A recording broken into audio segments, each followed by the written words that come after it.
May big time rollback bukas sa mga produktong petrolyo. 3 piso kada litro ang bawas presyo sa diesel.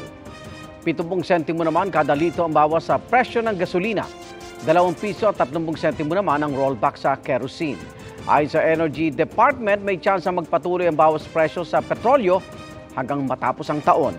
Kasunod ito ng pagbagal ng manufacturing sa China at magandang inventory ng langis sa Amerika. Basta't hindi mag-aanunsyo ng bawas produksyon ang OPEC o Organization of the Petroleum Exporting Countries.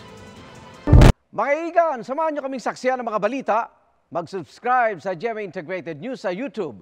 Para sa mga kapuso abroad, samahan niyo kami sa GMA Pinoy TV at sa www.gmanews.tv.